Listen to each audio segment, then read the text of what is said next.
भगवान श्री कृष्ण का सबसे महत्वपूर्ण उपदेश था, कर्म करो, फल की चिंता मत करो। और यही उपदेश जीवन के हर पहलू को संजीवनी शक्ति देने वाला है। यह संदेश अर्जुन के लिए युद्ध भूमि पर दिया गया था, लेकिन यह हर व्यक्ति के जीवन में उतना ही प्रासंगिक है। महाभारत के युद्ध भूमि पर जब अर्जुन ने युद्ध से मना किया और अपने रिश्तेदारों, गुरुजनों और दोस्तों के खिलाफ युद्ध करने से अपने मन में एक बड़ी उलझ पाई, तब भगवान श्री कृष्ण ने उन्हें यह अद्भुत उपदेश दिया।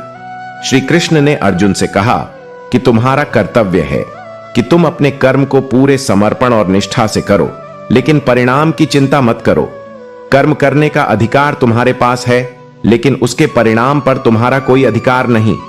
यह उपदेश न सिर्फ अर्जुन के लिए था, बल्कि हम सभी के लिए है, क्योंकि जीवन में हम भी ऐसे समय से गुजरते हैं जब हमें लगता है कि हम मेहनत बेकार जा रही है और सफलता बहुत दूर है।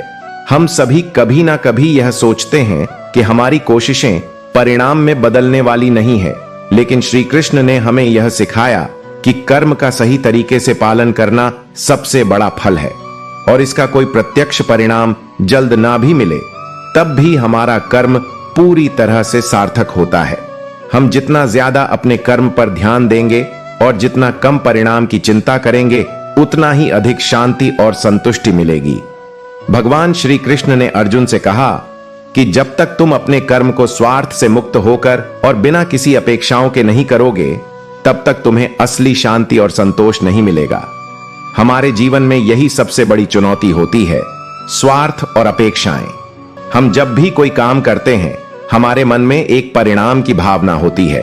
हम हमेशा सोचते हैं, क्या मैं सफल होऊंगा या इससे मुझे क्या मिलेगा। यही वह स्वार्थ और अपेक्षाएं हैं जो हमारे कर्म को सच्चे अर्थ में निष्कलंक और शुद्ध नहीं बनने देती। भगवान श्री कृष्ण ने हमें यह बताया कि जो काम हम कर रहे हैं, अगर हम उसे केवल इस उम्मीद में करते हैं कि उसका फल हमें क्या मिलेगा, तो हम उस काम का असली उद्देश्य खो बैठते हैं। हमें अपने कर्म को बिना किसी स्वार्थ के करना चाहिए, क्योंकि यही सच्ची सफलता है। जब हम अपने कर्म को पूरी निष्ठा से करते हैं, तो यह न केवल हमारे भी की शक्ति को बढ़ाता है, बल्कि यह हमें आत्मसंतुष्टि और मानसिक शांति भी प्रदान करता है। अर्जुन के लिए श्री कृष्ण का यह उपदेश बहुत बड़ा मोड़ था, क्योंकि वह अपने रिश्तेदारों के खिलाफ युद्ध करने को तैयार नहीं थे। उन्होंने सोचा कि अगर वह अपने अपनों से लड़ेंगे तो इसके परिणाम कितने दुखद होंगे, लेकिन भगवान श्री कृष्ण ने उन्हें समझाया कि यही उनका कर्म है और इसे बिना किसी शंका के करना उनका धर्म है। आज भी हम जब जीवन में किसी कठिनाई का सामना करते हैं, तो हमें यह उपदेश याद रखना चाहिए कि कर्म वही है जो हमें बिना किसी डर और चिंता के पूरी निष्ठा और समर्पण से करना चाहिए। परिणाम पर कोई नियंत्रण नहीं है, लेकिन कर्म को ईमानदारी से करना हमारी जिम्मेदारी है। अब बात करते हैं कि भगवान श्री कृष्ण ने अर्जुन को और क्या उपदेश दिए। श्री कृष्ण ने यह भी कहा था कि कर्म का असली उद्देश्य भगवान की सेवा है। जब हम अपने कर्मों को भगवान की इच्छा से जोड़कर करते हैं, तो वह हमें आत्मिक शांति और संतोष देता है। भगवान में विश्वास रखने से हमारे कर्म में शक्ति और उद्देश्य मिलता है। श्री कृष्ण का यह उपदेश हमें यह भी बताता है कि अगर हम अपनी कार्य शक्ति को भगवान की सेवा में समर्पित कर देते हैं, तो हमें न केवल आंतरिक शांति मिलती है, बल्कि जीवन के हर कठिन संघर्ष को पार करने की क्षमता भी प्राप्त होती है। जब हम कर्म को भगवान के प्रति भक्ति के रूप में करते हैं, तो हम न केवल अपना काम करते हैं, बल्कि भगवान से अपने कनेक्शन को भी मजबूत करते हैं। जीवन में हम जो भी कार्य करें, चाहे वह छोटा हो या बड़ा, अगर हम उसे भगवान के लिए करते हैं, तो वह कर्म फलित होता है और हमें संतुष्टि और शांति मिलती है। भगवान श्री कृष्ण का एक और महत्वपूर्ण संदेश था कि कभी भी किसी कार्य को नकारात्मक दृष्टिकोण से नहीं देखना चाहिए। जीवन में हम सभी को कभी न कभी कठिनाइयों का सामना करना पड़ता है। कभी हम खुद को असफल महसूस करते हैं, कभी लगता है कि सब कुछ हमारे खिलाफ है, लेकिन श्री कृष्ण ने यह बताया कि हर स्थिति में हमें सकारात्मक रहना चाहिए, क्योंकि हर अनुभव हमारे आत्म सुधार का एक कदम होता है। जब हम अपने कर्म में पूरी निष्ठा रखते हैं, और भगवान की भक्ति में उसे जोड़ते हैं तो हर बाधा का समाधान मिल जाता है। भगवान श्री कृष्ण ने अर्जुन को यह भी बताया कि जीवन में आ रही चुनौतियां हमें अपने भीतर की शक्ति पहचानने का अवसर देती हैं। हमें यह समझना चाहिए कि जब भी हम किसी मुश्किल का सामना करते हैं तो यह हमें खुद को बेहतर बनाने और अपने कर्मों को सही दिशा में करने का मौका है। इसी तरह श्री कृष्ण ने अर्जुन से कहा कि जीवन की असली सफलता तब मिलती है जब हम अपने कर्मों को न केवल पूरी निष्ठा से करें बल्कि उन्हें भगवान के प्रति समर्पित भाव से करें। जब हम भगवान श्री कृष्ण के उपदेशों को अपने जीवन में अपनाते हैं तो हमें न केवल शांति मिलती है बल्कि हम अपने जीवन को सही दिशा हम आगे बढ़ाते हैं।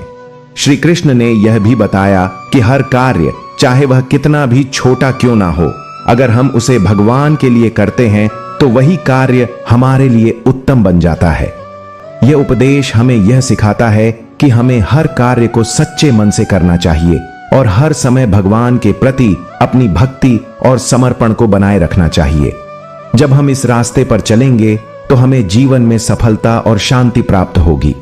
श्री कृष्ण के इन उपदेशों को अपने जीवन में उतारना हमारी सबसे बड़ी जिम्मेदारी है, क्योंकि यही वह रास्ता है जो हमें न केवल सफलता की ओर ले जाता है बल्कि हमें मानसिक शांति, आत्मविश्वास और संतुष्टि भी प्रदान करता है।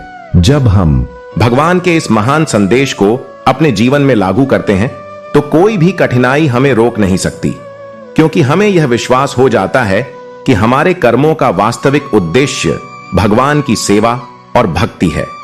यही सच्ची सफलता है, यही असली शांति है।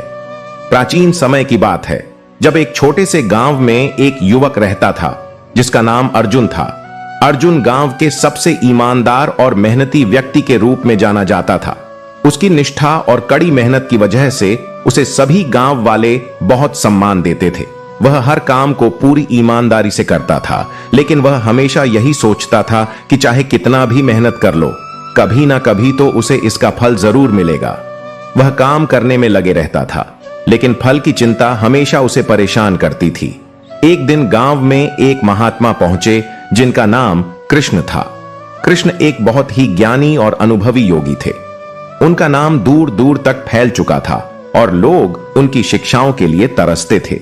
जब अर्जुन ने कृष्ण के बारे में सुना तो वह उनके पास जाने का मन बना लिया। अर्जुन का दिल भर था, क्योंकि वह जानता था कि कृष्ण उसकी जीवन की उलझन को सुलझा सकते हैं। अर्जुन कृष्ण के पास पहुंचा और उनसे अपनी समस्या साझा की। अर्जुन ने कहा, महात्मा, मैं हमेशा कड़ी मेहनत करता हूं, लेकिन मुझे लगता है कि मेरी मेहनत का फल कभी नहीं मिलता। मुझे लगता है कि जीवन में जितनी मेहनत मैं करता हूं उतना ही और फल की कमी महसूस करता हूं। कृपया मुझे इसका हल बताएं।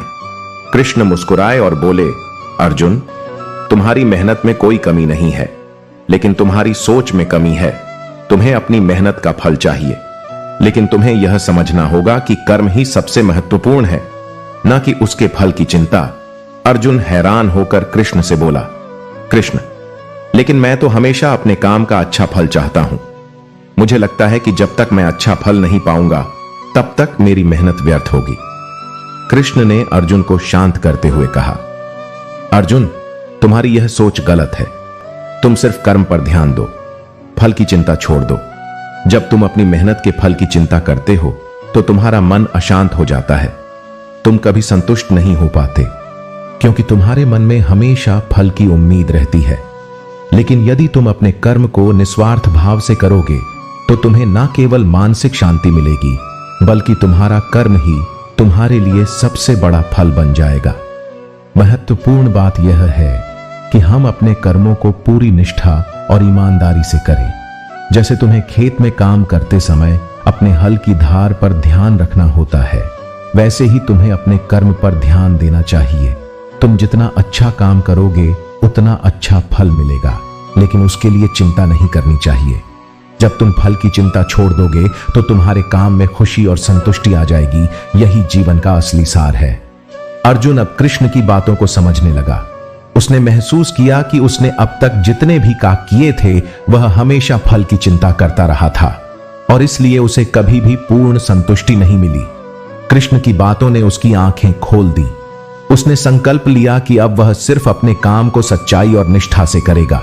बिना फल की चिंता किए कृष्ण ने अर्जुन को एक और उदाहरण दिया।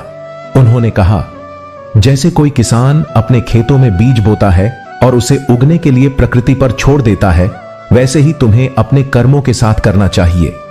किसान बीज बोने के बाद दिन रात उस पर मेहनत करता है, लेकिन फल की चिंता नहीं करता। वह जानता है कि अगर वह अच्छे से काम करेगा तो उसका खेत फले। ठीक वैसे ही तुम जब अपने कर्म को सही ढंग से करोगे तो तुम जीवन में हमेशा सफलता प्राप्त करोगे। अर्जुन ने कृष्ण की बातों को गहराई से सुना और समझा। अब वह पहले की तरह केवल फल के बारे में नहीं सोचता था।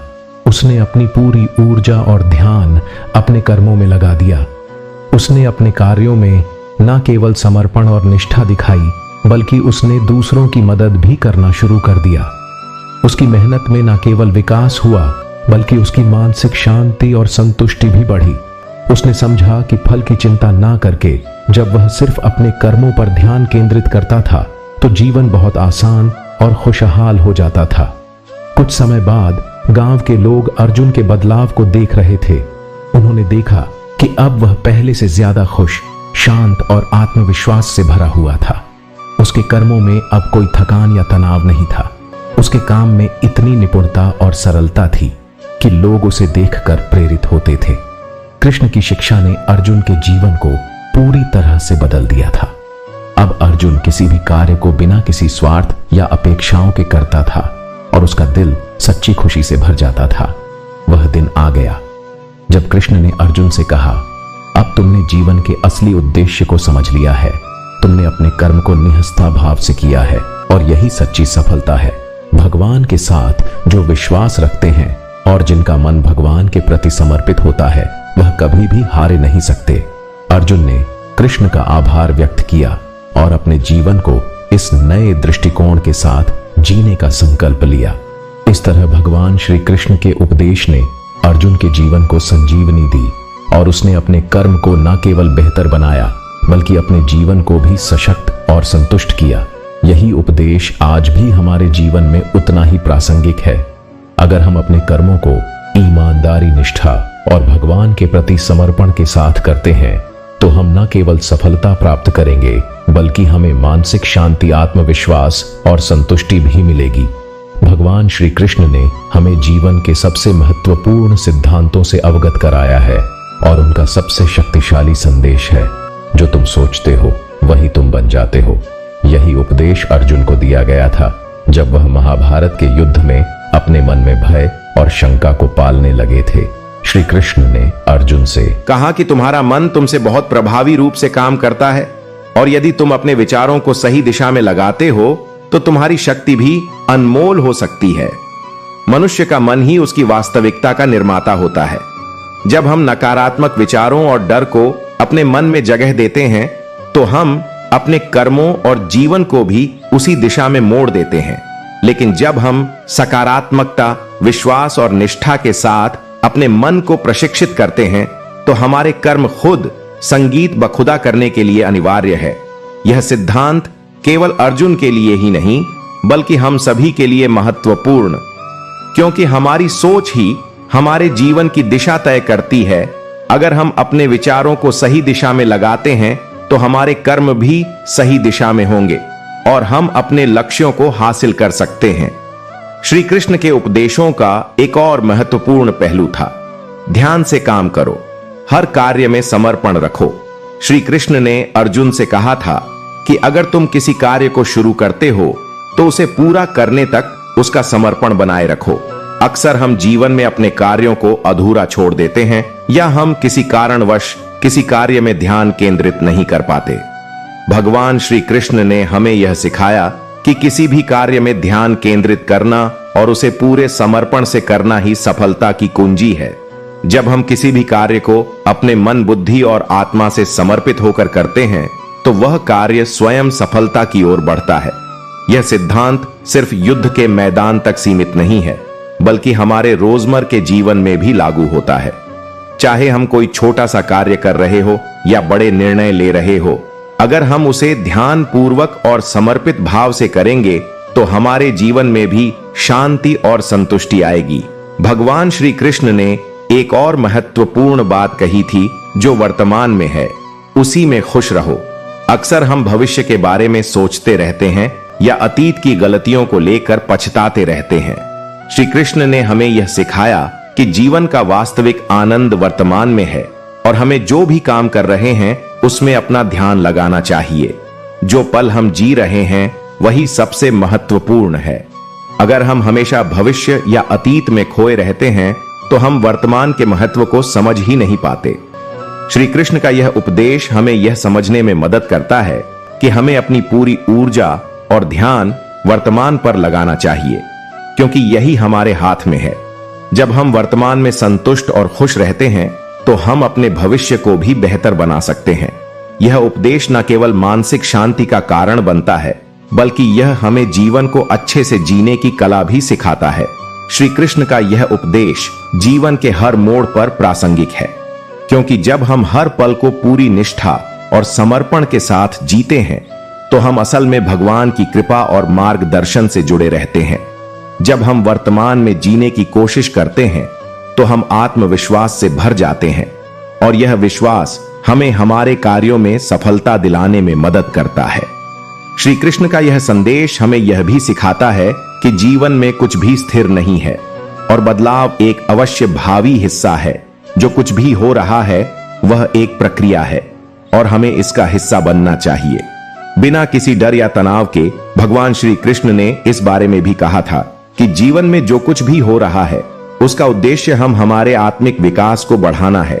चाहे वह खुशी हो, दुख हो, सफलता हो या असफलता, सभी घटनाएं हमें जीवन का सही अर्थ समझाने के लिए हैं। जब हम यह समझते हैं कि जीवन केवल बाहरी परिस्थितियों पर निर्भर नहीं है, बल्कि हमारे भीतर की शक्ति और मानसिक स्थिति पर निर्भर करता है, तो हम हर परिस्थिति को सहन करने की क्षमता पा सकते हैं। श्री कृष्ण ने हमें यह भी सिखाया कि हर कार्य का एक उद्देश्य है और हमें उस उद्देश्य को समझने की कोशिश करनी चाहिए, बजाय इसके कि हम केवल इसके परिणाम पर ध्यान दें। श्री कृष्ण के उपदेशों को यदि हम अपने जीवन में उतारते हैं तो हमें न केवल सफलता मिलती है, बल्कि मानसिक शांति और संतुष्टि भी प्राप्त होती है। जब हम अपने कर्मों को बिना किसी स्वार्थ या अपेक्षा के करते हैं और हर परिस्थिति को अपने आत्मिक विकास के रूप में स्वीकार करते हैं, तो हम सच्ची शांति और आत्म संतुष्टि पाते हैं। यही भगवान श्री कृष्ण का असली उपदेश है, जो हमें हर कदम पर प्रेरित करता है और हमारे जीवन को सशक्त बनाता है। किसी समय की बात है, एक छोटे से गांव में एक युवक रहता था जिसका नाम समीर था। समीर एक मेहनती और ईमानदार व्यक्ति था, लेकिन वह हमेशा यही सोचता रहता था कि उसका जीवन बिना किसी विशेष उद्देश्य के क्यों चल रहा है। वह दिन रात काम करता, लेकिन उसे कभी भी संतुष्टि का एहसास नहीं होता। उसके भीतर हमेशा एक खालीपन था जिसे वह भर नहीं पा रहा था। उसका सपना था कि वह कुछ बड़ा करे, लेकिन हमेशा उसे यह लगता कि वह किसी बड़े उद्देश्य के लिए पैदा नहीं हुआ था। समीर का जीवन सरल था, लेकिन वह लगातार अपनी स्थिति से असंतुष्ट रहता था। एक दिन गांव में एक संत आए, जिन्होंने सभी गांव वासियों को अपने ज्ञान और उपदेशों से प्रभावित किया। समीर ने भी सोचा, शायद इन संत जी से कुछ सीखने को मिले। उसने संत जी से मिलने का निर्णय लिया और उनके पास पहुंचा। स्वामी जी, समीर ने पूछा, मैं मेहनत करता हूं, मैं ईमानदारी से काम करता हूं, लेकिन फिर भी मुझे लगता है कि मेरा जीवन किसी उद्देश्य के लिए नहीं है। क्या मैं अपनी जिंदगी का सही उद्देश्य नहीं समझ पा रहा हूं? स्वामी जी मुस्कुराए और बोले, समीर, क्या तुमने कभी अपने कर्म को सिर्फ अपने लिए किया है या तुमने उसे किसी और उद्देश्य के लिए किया है? समीर ने कुछ देर सोचते हुए जवाब दिया, मैं हमेशा अपने लिए ही काम करता हूं। मैं चाहता हूं कि मेरे पास बहुत सारा पैसा हो, मेरा नाम हो और मैं लोगों के बीच महत्वपूर्ण बनूं। स्वामी जी ने उसे देखा और कहा, समीर, तुम्हारा उद्देश्य बाहरी चीजों में है। तुम अपने कर्मों को स्वार्थ के लिए कर रहे हो। अगर तुम अपनी मेहनत को दूसरों के भले के लिए समर्पित कर दो तो तुम्हारा जीवन बदल जाएगा। जब तुम अपनी सफलता को किसी बड़े उद्देश्य से जोड़ोगे तो तुम पाएंगे कि हर कर्म में शांति और संतोष होगा। समीर ने स्वामी जी की बातों को ध्यान से सुना और सोचा कि क्या वह अपनी जिंदगी में बदलाव ला सकता है। उसने स्वामी जी से और अधिक ज्ञान लिया और धीरे धीरे अपने जीवन को बदलने का निर्णय लिया। अब समीर ने अपनी मेहनत को सिर्फ अपनी भलाई के लिए नहीं, बल्कि अपने गांव के लोगों के भले के लिए करना शुरू किया। उसने न केवल अपना काम ईमानदारी से किया, बल्कि गांव में जो भी जरूरत थे उनकी मदद करने की कोशिश की। समीर ने समझा कि जीवन का असली उद्देश्य दूसरों के भले के लिए काम करना है, न कि सिर्फ अपनी भलाई के लिए। वह हर दिन अपनी ऊर्जा को एक सकारात्मक दिशा में लगाता और हर कार्य को पूरी निष्ठा और समर्पण से करता। धीरे धीरे समीर ने देखा कि उसकी मेहनत का फल उसे न केवल बाहरी सफलता में, बल्कि आंतरिक शांति और संतुष्टि में भी मिल रहा था। समीर ने यह भी जाना कि जब किसी कार्य को किसी बड़े उद्देश्य के लिए किया जाता है, तो वह कार्य अपने आप में दिव्यता का अनुभव करता है। उसने देखा कि अब उसका जीवन पहले से कहीं ज्यादा समृद्ध और संतुष्ट था। उसकी आंखों में आत्मविश्वास था और मन में शांति थी। समीर की यह कहानी हमें यह सिखाती है कि जीवन का असली उद्देश्य सिर्फ सफलता और पुरस्कार नहीं है, बल्कि यह है कि हम अपने कर्मों को किसी उच्च उद्देश्य के लिए समर्पित करें। जब हम किसी कार्य को सिर्फ अपने स्वार्थ के लिए नहीं, बल्कि दूसरों के भले के लिए करते हैं, तो हमारे जीवन में आंतरिक शांति और संतुष्टि का अनुभव होता है। श्री कृष्ण ने गीता में कहा है, जो व्यक्ति हर परिस्थिति में संतोष का अनुभव करता है और अपनी आत्मा में शांति पाता है, वही सच्चा योगी है। जीवन में हम चाहे कितनी भी बड़ी सफलता हासिल कर लें, अगर हमारे अंदर संतोष नहीं है तो वह खुशी अधूरी रह जाती है। संतोष का अर्थ यह नहीं है कि आप अपने सपनों को छोड़ दें या अपनी महत्वाकांक्षाओं से दूर हो जाएं। इसका अर्थ है हर परिस्थिति को स्वीकार करना और अपनी मेहनत के परिणाम को प्रसन्न मन से स्वीकार करना। श्री कृष्ण ने अर्जुन से कहा था, कर्म करो लेकिन फल की चिंता मत करो। यही संतोष का मूल है। जब हम अपने प्रयास में पूरी तरह लगे रहते हैं और परिणाम की परवाह नहीं करते, तो हमारे जीवन में शांति और स्थिरता आती है। संतोष हम आंतरिक शांति की ओर ले जाता है। जब हम हर स्थिति में यह मान लेते हैं कि जो कुछ भी हो रहा है वह हमारे भले के लिए है, तो हम भीतर से शांत और स्थिर महसूस करते हैं। कल्पना कीजिए, अगर किसी के पास सब कुछ है, धन, ऐश्वर्य, शक्ति, लेकिन वह हमेशा और पाने की लालसा में रहता है, तो क्या वह खुश रहेगा? नहीं। शांति वही महसूस कर सकता है जो अपनी परिस्थितियों से संतुष्ट हो। तो दोस्तों, संतोष और शांति को पाने के लिए हमें क्या करना चाहिए? पहला, कृतज्ञता का अभ्यास करें। जो आपके पास है उसके लिए आभार प्रकट करें। दूसरा, अपेक्षाओं को सीमित करें, अपनी इच्छाओं को नियंत्रित करें। तीसरा, अवसरों को पहचानें, हर परिस्थिति को एक अवसर के रूप में देखें। चौथा, ध्यान और योग्य करें, यह हमारे मन को स्थिर और शांत रखने में मदद करता है। जीवन में संतोष का मतलब यह नहीं है कि हम संघर्ष से भाग, संघर्ष और संतोष साथ साथ चल सकते हैं। श्री कृष्ण ने अर्जुन से कहा था, तुम्हारा कर्तव्य युद्ध करना है, लेकिन इस युद्ध के परिणाम से विचलित ना हो।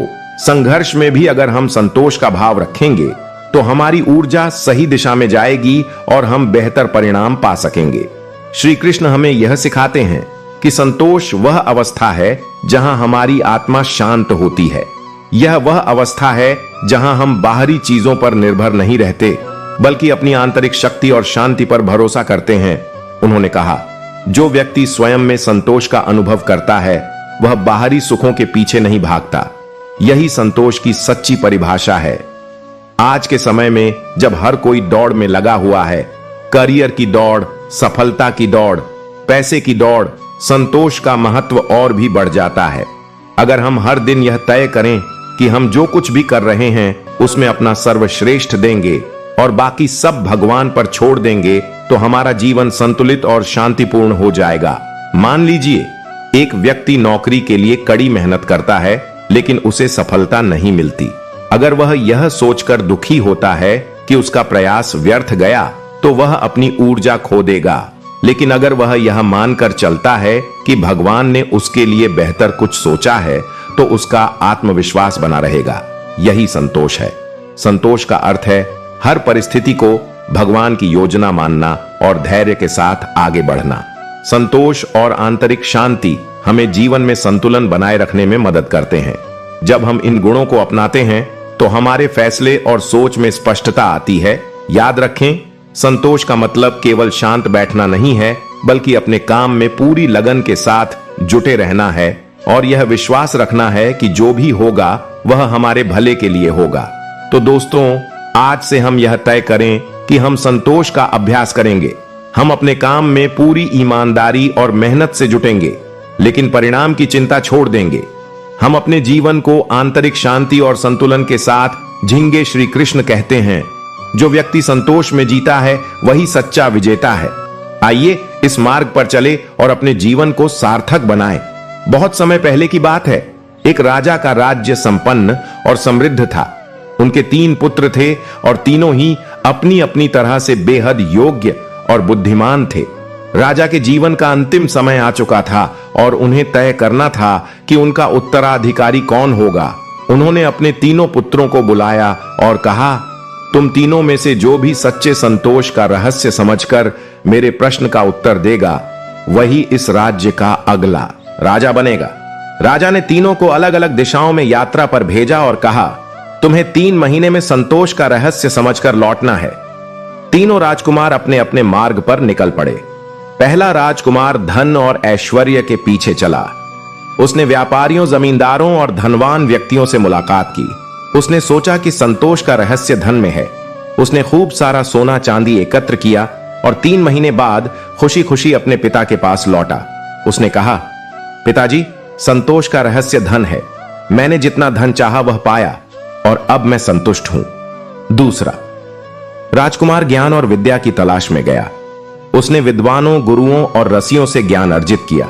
उसने शास्त्रों और ग्रंथों का अध्ययन किया। उसने सोचा कि संतोष का रहस्य ज्ञान में छिपा है। जब 3 महीने पूरे हुए तो वह अपने पिता के पास लौटा और कहा, पिताजी, संतोष का रहस्य ज्ञान है। जितना मैंने सीखा उससे मेरी आत्मा शांत हो गई। तीसरा राजकुमार साधारण ग्रामीण जीवन की ओर गया। उसने किसानों, मजदूरों और सामान्य लोगों के साथ समय बिताया। उसने देखा कि वे सीमित संसाधनों में भी खुश रहते हैं। उन्होंने अपनी मेहनत से जो पाया उसी में संतोष अनुभव किया। राजकुमार ने सोचा कि संतोष बाहरी चीजों में नहीं, बल्कि आंतरिक स्वीकार्यता और कृतज्ञता में है। जब 3 महीने बीत गए तो तीसरा राजकुमार भी वापस लौटा।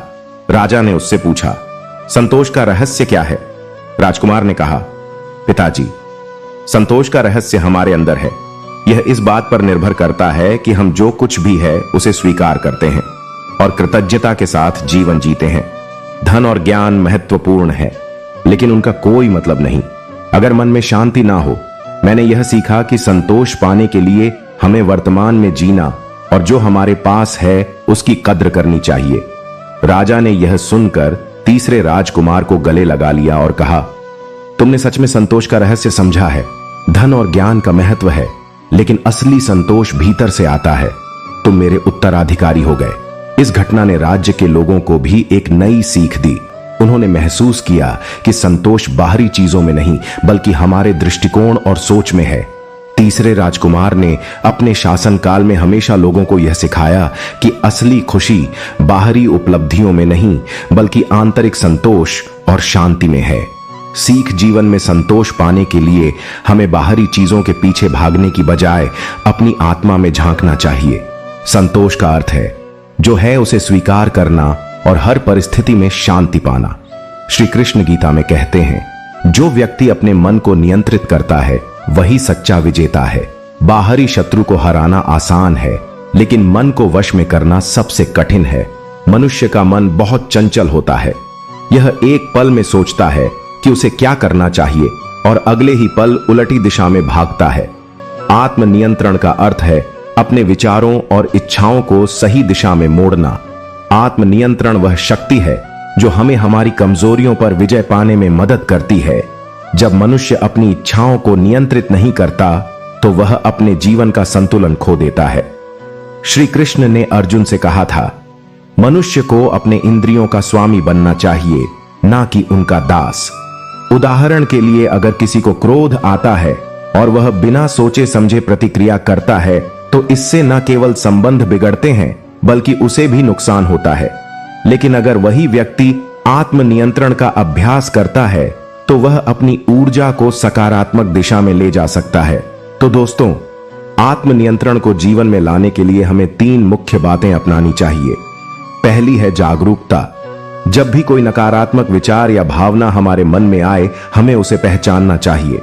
दूसरी है अनुशासन।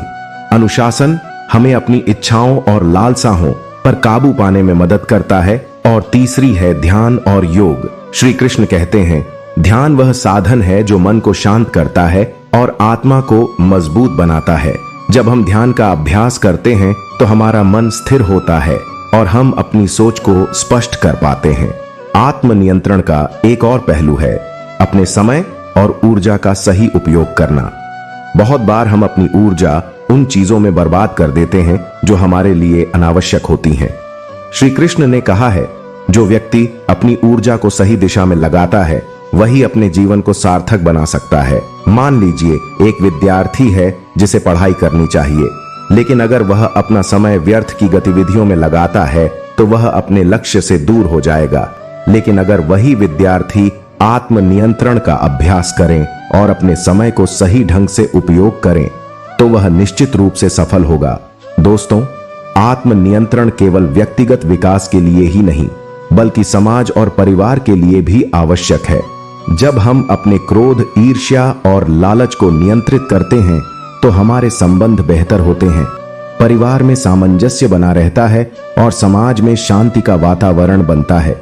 श्री कृष्ण कहते हैं, जिसने अपने मन और इंद्रियों को नियंत्रित कर लिया उसने दुनिया को जीत लिया। आत्मनियंत्रण का मतलब यह नहीं है कि हम अपनी इच्छाओं को पूरी तरह से त्याग दें। इसका मतलब है कि हम अपनी इच्छाओं को सही दिशा दें और उन्हें अपने जीवन का आधार न बनाएं। अंत में आत्मनियंत्रण हमें आत्म साक्षात्कार की ओर ले जाता है। जब हम अपने मन और इंद्रियों पर काबू पाते तो हम अपने भीतर की शक्ति को पहचान पाते हैं। हम समझते हैं कि हमारी असली खुशी और शांति बाहरी चीजों में नहीं बल्कि हमारे अंदर है। श्री कृष्ण ने गीता में कहा है, जो व्यक्ति आत्मनियंत्रण के मार्ग पर चलता है वही सच्चा योगी है। तो दोस्तों, आइए हम भी इस मार्ग पर चले और अपने जीवन को सार्थक बनाएं। आत्मनियंत्रण का अभ्यास करना मुश्किल हो सकता है, लेकिन यह असंभव नहीं है। यह एक यात्रा है जिसे हमें हर दिन थोड़ा थोड़ा करके तय करना है। जैसे जैसे हम इस यात्रा पर आगे बढ़ेंगे वैसे वैसे हमारा जीवन शांत और संतुलित होता जाएगा। श्री कृष्ण कहते हैं, जिसने आत्मनियंत्रण का रहस्य समझ लिया उसने जीवन का रहस्य समझ लिया। पुराने समय की बात है, एक नगर में एक विद्वान ब्राह्मण रहता था जिसका नाम वसुदेव था। वसुदेव अपने ज्ञान और संयम के लिए पूरे नगर में प्रसिद्ध था। वह हमेशा अपने शिष्यों को सिखाता था कि आत्मनियंत्रण और धैर्य जीवन की सबसे बड़ी संपत्तियां हैं। लेकिन एक दिन जीवन ने स्वयं वसुदेव की परीक्षा लेनी चाहिए। एक बार वसुदेव के घर में अचानक आग लग गई। उनकी सारी संपत्ति जलकर राख हो गई। गांव वाले यह देखकर घबरा गए। सभी दौड़कर उनके पास आए और बोले, गुरुदेव, आपकी सारी संपत्ति जल गई। यह कितना बड़ा दुर्भाग्य है। लेकिन वसुदेव शांत बने रहे। उन्होंने मुस्कुराते हुए कहा, यह संसार अस्थाई है। जो आज है वह कल नहीं रहेगा। अगर मैं इस सत्य को जानता हूं तो मुझे दुख क्यों हो। गांव वाले हैरान रह गए। किसी ने सोचा, शायद वसुदेव को गुस्सा या दुख दबा लेना आता है। इसके कुछ दिनों बाद गांव में अकाल पड़ गया। फसलें बर्बाद हो गईं और लोग भोजन के लिए परेशान हो गए। वासुदेव के शिष्य भी भूखे थे। एक दिन एक शिष्य ने वासुदेव से कहा, गुरुदेव, अब आपके आत्मनियंत्रण का क्या होगा? भूख से तो हर कोई हार जाता है। वसुदेव ने शांतिपूर्वक उत्तर दिया, भूख और कष्ट हमारे जीवन का हिस्सा है। आत्मनियंत्रण यह नहीं है कि मैं भूख को नकार दूं।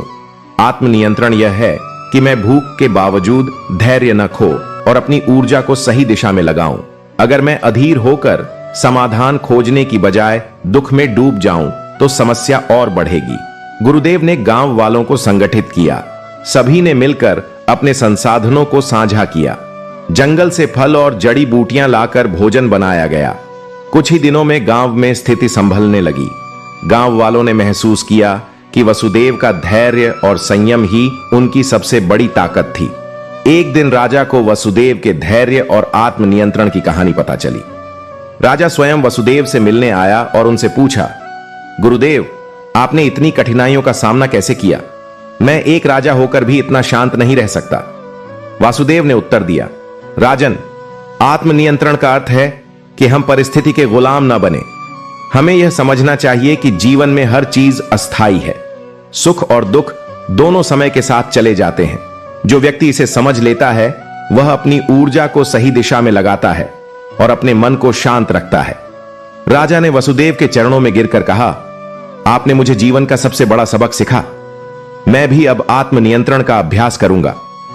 इस घटना के बाद वसुदेव की ख्याति और भी बढ़ गई। लोगों ने उनसे आत्मनियंत्रण और धैर्य का महत्व सीखा। वसुदेव ने अपने जीवन से यह प्रमाणित कर दिया कि विपत्तियां चाहे जितनी भी बड़ी हों, आत्मनियंत्रण और धैर्य से उनका समाधान किया जा सकता है। आत्मनियंत्रण और धैर्य जीवन के सबसे बड़े गुण हैं। विपत्तियां हमारे धैर्य की परीक्षा लेती हैं, लेकिन अगर हम संयमित रहे तो हम हर कठिनाई का सामना कर सकते हैं। श्री कृष्ण गीता में कहते हैं, जो अपने कर्म को पूरी लगन और ईमानदारी से करता है वह जीवन में अवश्य सफलता प्राप्त करता है। सफलता का पहला चरण है अपने उद्देश्य को पहचानना। अगर हम यह समझ जाए कि हमें जीवन में क्या पाना है तो हमारा आधा संघर्ष वहीं समाप्त हो जाता है। लेकिन उद्देश्य को पहचानना आसान नहीं होता। इसके लिए हमें अपने भीतर झांकना होगा और असली इच्छाओं को समझना होगा। दूसरा चरण है अपने कर्म पर ध्यान केंद्रित करना। श्री कृष्ण ने अर्जुन से कहा था, कर्म करो लेकिन फल की चिंता मत करो। इसका अर्थ यह नहीं है कि हमें अपने लक्ष्य की परवाह नहीं करनी चाहिए, बल्कि इसका मतलब यह है कि हमें अपने कार्य पर ध्यान केंद्रित करना चाहिए, ना कि उसके परिणाम पर। उदाहरण के लिए, अगर एक किसान बीज बोता है तो वह फसल के बारे में चिंता करता रहेगा तो उसका समय ब होगा। लेकिन अगर वह पूरी लगन से अपनी फसल की देखभाल करे तो उसे अवश्य अच्छा परिणाम मिलेगा। सफलता का तीसरा चरण है धैर्य और अनुशासन। बिना धैर्य के कोई भी व्यक्ति अपने लक्ष्य तक नहीं पहुंच सकता। श्री कृष्ण कहते हैं, जो व्यक्ति अपने मन को अनुशासन में रखता है वह हर बाधा को पार कर लेता है। आज के समय में जब हम तुरंत परिणाम चाहते हैं, धैर्य रखना और भी महत्वपूर्ण हो जाता है। अगर आप एक कलाकार हैं और आप तुरंत प्रसिद्ध चाहते हैं तो यह संभव नहीं है। आपको अपने कौशल को निखारने और सही समय का इंतजार करने की जरूरत है। चौथा चरण है सकारात्मक दृष्टिकोण रखना। हमारी सोच ही हमारी सबसे बड़ी ताकत है। अगर हम सकारात्मक सोचें तो हम हर कठिनाई का सामना कर सकते हैं। श्री कृष्ण कहते हैं, मनुष्य जैसा सोचता है वैसा ही बन जाता है। अगर हम अपनी असफलताओं पर ध्यान देंगे तो हम निराश हो जाएंगे, लेकिन हम अपनी गलतियों से सीखेंगे और आगे बढ़ेंगे तो सफलता हमारा इंतजार करेगी। पांचवा और सबसे महत्वपूर्ण चरण है दूसरों की सेवा। श्री कृष्ण ने अर्जुन को सिखाया कि सच्ची सफलता वही है जो दूसरों के जीवन में बदलाव लाए।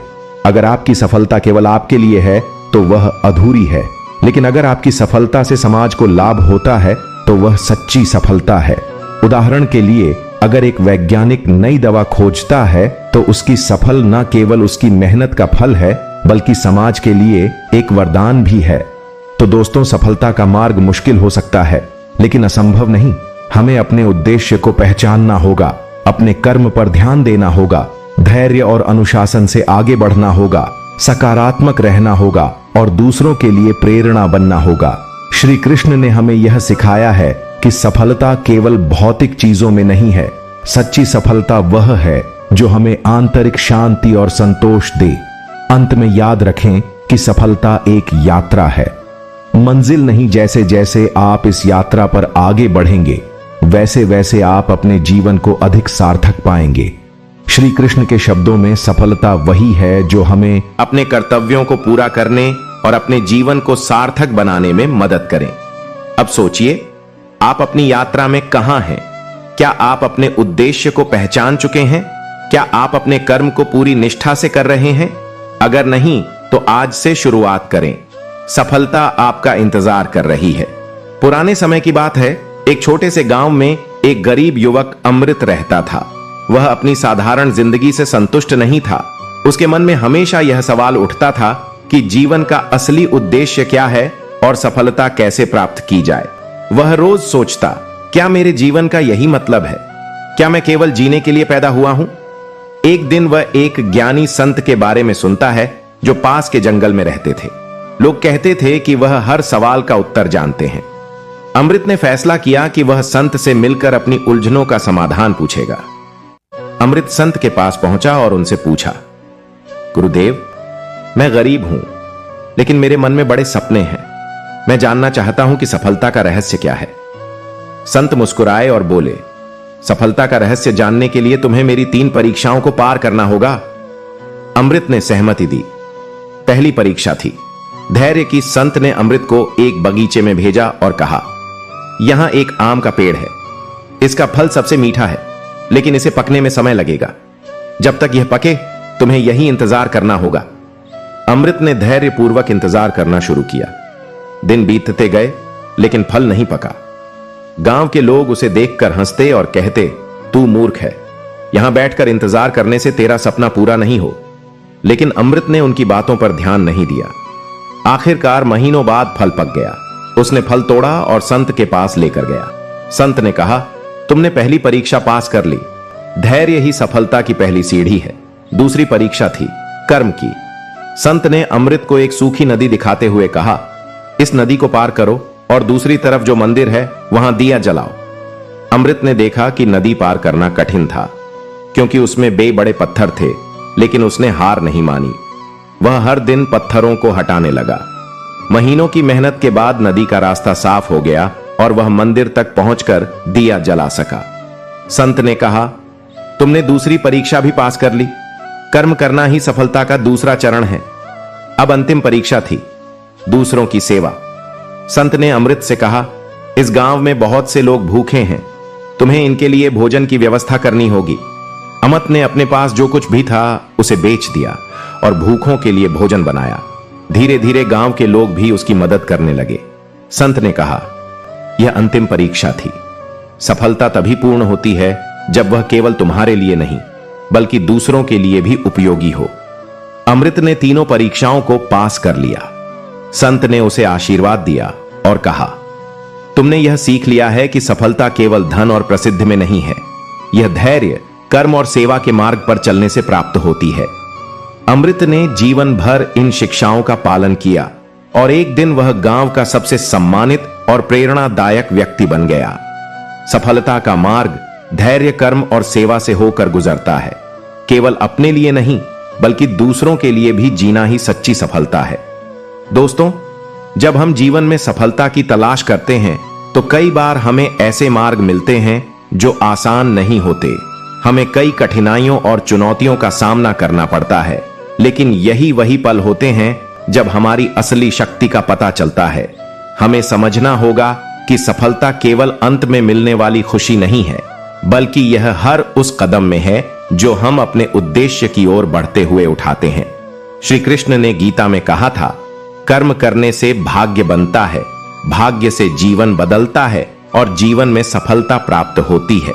इसका मतलब यह नहीं है कि हम किसी चमत्कार की उम्मीद करें। इसका मतलब यह है कि हम अपनी मेहनत और लगन से अपने लक्ष्य की ओर बढ़े, चाहे राह में कितनी भी बाधाएं आए। अब आप सोचिए, अगर किसी पहाड़ को चढ़ना है तो क्या वह चढ़ाई आसान होगी? बिल्कुल नहीं। लेकिन अगर आप एक एक कदम चढ़ते जाएं तो आपको पता चलेगा कि आप उस पहाड़ को चढ़ सकते हैं। यही जीवन की सच्चाई है। हर सफलता एक लंबी यात्रा का परिणाम होती है। कभी आपने सोचा है कि दुनिया के सबसे महान लोग क्या खास थे? क्या उनके पास कोई जादुई शक्ति थी? नहीं, उनके पास थी एक जबरदस्त सोच जो उन्हें हर मुश्किल से उबारने में मदद करती थी। उन्होंने अपनी विफलताओं से सीखा और वही उन्हें सफलता के मार्ग पर ले गया। एक उदाहरण लेते हैं, अब्राहम लिंकन, जो अमेरिका के सबसे महान राष्ट्रपति माने जाते हैं। उनका जीवन संघर्षों से भरा था। वह कई बार असफल हुए, लेकिन उन्होंने कभी हार नहीं मानी। उन्होंने कहा था, मैं हर विफलता से कुछ सीखता हूं और यही मुझे आगे बढ़ने की प्रेरणा देता है। यही वह दृष्टिकोण था जिसने उन्हें दुनिया का सबसे प्रभावशाली नेता बना दिया। साथ ही एक बात ध्यान रखने वाली है, सफलता का कोई एक मार्ग नहीं होता। हर किसी का रास्ता अलग होता है और हर किसी का लक्ष्य भी अलग होता है। किसी को जीवन में धन चाहिए, किसी को ज्ञान चाहिए, तो किसी को नाम और प्रतिष्ठा चाहिए। लेकिन यह जरूरी है कि हम अपने मार्ग को पहचानें और उस पर पूरी तरह से विश्वास रखें। यदि हम अपने उद्देश्य से भटकते हैं तो हम कभी अपने लक्ष्य को नहीं पा सकते। आइए एक कहानी के माध्यम से इसे समझते हैं। एक गांव के पास एक नदी बहती थी। उस नदी के पानी में बहते पत्थर बहुत ही चिकने और भारी थे। गांव वाले अक्सर कहते थे, यह नदी कभी पार नहीं हो सकती, यह हमेशा हमें परेशान करती है। एक दिन गांव में एक छोटा लड़का आया। उसने गांव वालों से सुना कि नदी पार करने का कोई तरीका नहीं है, तो वह हंसी में कहता है, मैं इसे पार करूंगा। गांव के लोग हंसे और बोले, तुम इसे कैसे पार करोगे, यह बहुत कठिन है। लड़के ने जवाब दिया, मैं हर दिन एक पत्थर को उठाऊंगा और उसे नदी के पार फेंकूं। अगर यह पत्थर इस नदी के रास्ते में काम आ सका तो एक दिन नदी पार हो। अपने कर्तव्यों को पूरा करने और अपने जीवन को सार्थक बनाने में मदद करें। अब सोचिए, आप अपनी यात्रा में कहां हैं? क्या आप अपने उद्देश्य को पहचान चुके हैं? क्या आप अपने कर्म को पूरी निष्ठा से कर रहे हैं? अगर नहीं तो आज से शुरुआत करें। सफलता आपका इंतजार कर रही है। पुराने समय की बात है। एक छोटे से गांव में एक गरीब युवक अमृत रहता था। वह अपनी साधारण जिंदगी से संतुष्ट नहीं था। उसके मन में हमेशा यह सवाल उठता था कि जीवन का असली उद्देश्य क्या है और सफलता कैसे प्राप्त की जाए। वह रोज सोचता, क्या मेरे जीवन का यही मतलब है? क्या मैं केवल जीने के लिए पैदा हुआ हूं? एक दिन वह एक ज्ञानी संत के बारे में सुनता है जो पास के जंगल में रहते थे। लोग कहते थे कि वह हर सवाल का उत्तर जानते हैं। अमृत ने फैसला किया कि वह संत से मिलकर अपनी उलझनों का समाधान पूछेगा। अमृत संत के पास पहुंचा और उनसे पूछा, गुरुदेव, मैं गरीब हूं, लेकिन मेरे मन में बड़े सपने हैं। मैं जानना चाहता हूं कि सफलता का रहस्य क्या है। संत मुस्कुराए और बोले, सफलता का रहस्य जानने के लिए तुम्हें मेरी 3 परीक्षाओं को पार करना होगा। अमृत ने सहमति दी। पहली परीक्षा थी धैर्य की। संत ने अमृत को एक बगीचे में भेजा और कहा, यहां एक आम का पेड़ है। इसका फल सबसे मीठा है, लेकिन इसे पकने में समय लगेगा। जब तक यह पके तुम्हें यही इंतजार करना होगा। अमृत ने धैर्यपूर्वक इंतजार करना शुरू किया। दिन बीतते गए लेकिन फल नहीं पका। गांव के लोग उसे देखकर हंसते और कहते, तू मूर्ख है, यहां बैठकर इंतजार करने से तेरा सपना पूरा नहीं हो। लेकिन अमृत ने उनकी बातों पर ध्यान नहीं दिया। आखिरकार महीनों बाद फल पक गया। उसने फल तोड़ा और संत के पास लेकर गया। संत ने कहा, तुमने पहली परीक्षा पास कर ली। धैर्य ही सफलता की पहली सीढ़ी है। दूसरी परीक्षा थी कर्म की। संत ने अमृत को एक सूखी नदी दिखाते हुए कहा, इस नदी को पार करो और दूसरी तरफ जो मंदिर है वहां दिया जलाओ। अमृत ने देखा कि नदी पार करना कठिन था क्योंकि उसमें बड़े पत्थर थे, लेकिन उसने हार नहीं मानी। वह हर दिन पत्थरों को हटाने लगा। महीनों की मेहनत के बाद नदी का रास्ता साफ हो गया और वह मंदिर तक पहुंचकर दिया जला सका। संत ने कहा, तुमने दूसरी परीक्षा भी पास कर ली। कर्म करना ही सफलता का दूसरा चरण है। अब अंतिम परीक्षा थी दूसरों की सेवा। संत ने अमृत से कहा, इस गांव में बहुत से लोग भूखे हैं, तुम्हें इनके लिए भोजन की व्यवस्था करनी होगी। अमृत ने अपने पास जो कुछ भी था उसे बेच दिया और भूखों के लिए भोजन बनाया। धीरे धीरे गांव के लोग भी उसकी मदद करने लगे। संत ने कहा, यह अंतिम परीक्षा थी। सफलता तभी पूर्ण होती है जब वह केवल तुम्हारे लिए नहीं बल्कि दूसरों के लिए भी उपयोगी हो। अमृत ने तीनों परीक्षाओं को पास कर लिया। संत ने उसे आशीर्वाद दिया और कहा, तुमने यह सीख लिया है कि सफलता केवल धन और प्रसिद्धि में नहीं है। यह धैर्य, कर्म और सेवा के मार्ग पर चलने से प्राप्त होती है। अमृत ने जीवन भर इन शिक्षाओं का पालन किया और एक दिन वह गांव का सबसे सम्मानित और प्रेरणादायक व्यक्ति बन गया। सफलता का मार्ग धैर्य, कर्म और सेवा से होकर गुजरता है। केवल अपने लिए नहीं बल्कि दूसरों के लिए भी जीना ही सच्ची सफलता है। दोस्तों, जब हम जीवन में सफलता की तलाश करते हैं तो कई बार हमें ऐसे मार्ग मिलते हैं जो आसान नहीं होते। हमें कई कठिनाइयों और चुनौतियों का सामना करना पड़ता है, लेकिन यही वही पल होते हैं जब हमारी असली शक्ति का पता चलता है। हमें समझना होगा कि सफलता केवल अंत में मिलने वाली खुशी नहीं है, बल्कि यह हर उस कदम में है जो हम अपने उद्देश्य की ओर बढ़ते हुए उठाते हैं। श्री कृष्ण ने गीता में कहा था, कर्म करने से भाग्य बनता है, भाग्य से जीवन बदलता है और जीवन में सफलता प्राप्त होती है। इसका मतलब यह नहीं है कि हम किसी चमत्कार की उम्मीद करें। इसका मतलब यह है कि हम अपनी मेहनत और लगन से अपने लक्ष्य की ओर बढ़े, चाहे राह में कितनी भी बाधाएं आए। अब आप सोचिए, अगर किसी पहाड़ को चढ़ना है तो क्या वह चढ़ाई आसान होगी? बिल्कुल नहीं। लेकिन अगर आप एक एक कदम चढ़ते जाएं तो आपको पता चलेगा कि आप उस पहाड़ को चढ़ सकते हैं। यही जीवन की सच्चाई है। हर सफलता एक लंबी यात्रा का परिणाम होती है। कभी आपने सोचा है कि दुनिया के सबसे महान लोग क्या खास थे? क्या उनके पास कोई जादुई शक्ति थी? नहीं, उनके पास थी एक जबरदस्त सोच जो उन्हें हर मुश्किल से उबारने में मदद करती थी। उन्होंने अपनी विफलताओं से सीखा और वही उन्हें सफलता के मार्ग पर ले गया। एक उदाहरण लेते हैं, अब्राहम लिंकन, जो अमेरिका के सबसे महान राष्ट्रपति माने जाते हैं। उनका जीवन संघर्षों से भरा था। वह कई बार असफल हुए, लेकिन उन्होंने कभी हार नहीं मानी। उन्होंने कहा था, मैं हर विफलता से कुछ सीखता हूं और यही मुझे आगे बढ़ने की प्रेरणा देता है। यही वह दृष्टिकोण था जिसने उन्हें दुनिया का सबसे प्रभावशाली नेता बना दिया। साथ ही एक बात ध्यान रखने वाली है, सफलता का कोई एक मार्ग नहीं होता। हर किसी का रास्ता अलग होता है और हर किसी का लक्ष्य भी अलग होता है। किसी को जीवन में धन चाहिए, किसी को ज्ञान चाहिए, तो किसी को नाम और प्रतिष्ठा चाहिए। लेकिन यह जरूरी है कि हम अपने मार्ग को पहचानें और उस पर पूरी तरह से विश्वास रखें। यदि हम अपने उद्देश्य से भटकते हैं तो हम कभी अपने लक्ष्य को नहीं पा सकते। आइए एक कहानी के माध्यम से इसे समझते हैं। एक गांव के पास एक नदी बहती थी। उस नदी के पानी में बहते पत्थर बहुत ही चिकने और भारी थे। गांव वाले अक्सर कहते थे, यह नदी कभी पार नहीं हो सकती, यह हमेशा हमें परेशान करती है। एक दिन गांव में एक छोटा लड़का आया। उसने गांव वालों से सुना कि नदी पार करने का कोई तरीका नहीं है, तो वह हंसी में कहता है, मैं इसे पार करूंगा। गांव के लोग हंसे और बोले, तुम इसे कैसे पार करोगे? यह बहुत कठिन है। लड़के ने जवाब दिया, मैं हर दिन एक पत्थर को उठाऊंगा और उसे नदी के पार फेंकूं। अगर यह पत्थर इस नदी के रास्ते में काम आ सका तो एक दिन नदी पार हो जाएगी। लड़के ने दिन रात मेहनत की और पत्थरों को नदी से बाहर फेंकता गया। महीनों बाद नदी का रास्ता साफ हुआ और अब लोग उसे आसानी से पार कर सकते थे। लड़की ने साबित कर दिया कि निरंतर प्रयास और विश्वास से असंभव भी संभव हो सकता है। इस कहानी का संदेश बहुत गहरा है। हम जीवन में कोई भी उद्देश्य पाने के लिए बिना थके निरंतर प्रयास करते रहे तो कोई भी लक्ष्य हमारे लिए कठिन नहीं होता। श्री कृष्ण ने भी गीता में यही कहा है, जो व्यक्ति निरंतर प्रयास करता है वह सफलता को प्राप्त करता है। दोस्तों, जब आप जीवन में कठिनाइयों का सामना करते हैं तो याद रखिए कि यह केवल आपकी सफलता के कदम है। हर संघर्ष आपको मजबूत बनाता है। सफलता का सही रास्ता यही है कि आप गिरने के बाद उठे, हर बार एक नई ऊर्जा के साथ आगे बढ़े।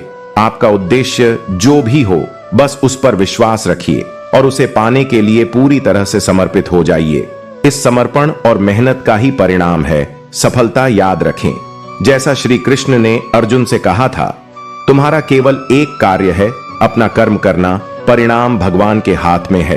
तो चलिए इस संदेश के साथ हम अपने रास्ते पर आगे बढ़ते हैं, बिना डर और बिना किसी चिंता के, क्योंकि सफलता हमें केवल तब मिलती है जब हम अपने प्रयासों में पूरी निष्ठा और विश्वास रखते हैं। दोस्तों, जब हम जीवन की यात्रा पर निकलते हैं तो कई बार हमें कठिनाइयों का सामना करना पड़ता है। यह कठिनाइयां हमारी क्षमता को परखने के लिए होती हैं। जीवन में हम कई बार गिरते हैं, लेकिन यह गिरना ही हमें सिखाता है कि उठने की ताकत हमारे अंदर है। हम जितना गिरते हैं उतना ही ताकतवर बनते हैं। जीवन के संघर्षों से ही हमें यह समझने का अवसर मिलता है कि असली ताकत हमारे भीतर होती है और यह ताकत हमें हमारे सपनों को पूरा करने के लिए प्रेरित करती है। श्री कृष्ण ने गीता में कहा था, जो व्यक्ति कर्म करता है उसे फल की चिंता नहीं करनी चाहिए। इसका मतलब यह है कि हमें अपने कार्यों पर पूरा ध्यान केंद्रित करना चाहिए, न कि उनके परिणामों पर। जब हम अपने कार्य में पूरी निष्ठा और विश्वास से लगे रहते हैं तो सफलता अपने आप हमारे पास आती है। हालांकि यह हमें यह भी समझना चाहिए कि सफलता केवल परिणाम में नहीं बल्कि यात्रा में होती है। जब हम किसी कार्य को ईमानदारी से करते हैं तो वह अपने आप सफलता में बदल जाता है, चाहे परिणाम कुछ भी हो। हमारे जीवन में कई बार ऐसे पल आते हैं जब हमें लगता है कि हम अपने लक्ष्य से बहुत दूर है या हमें हमारी मेहनत का फल नहीं मिल रहा।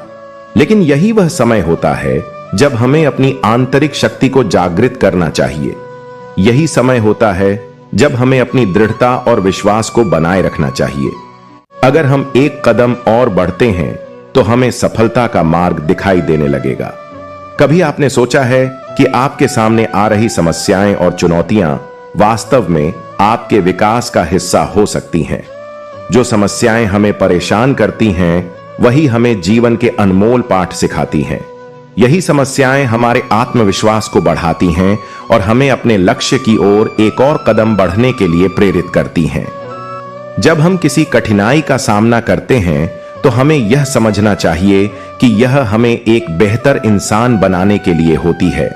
श्री कृष्ण का कहना था, जो व्यक्ति अपने कार्यों में लगे रहते हुए अपने उद्देश्य को ध्यान में रखता है वही असली सफलता हासिल करता है।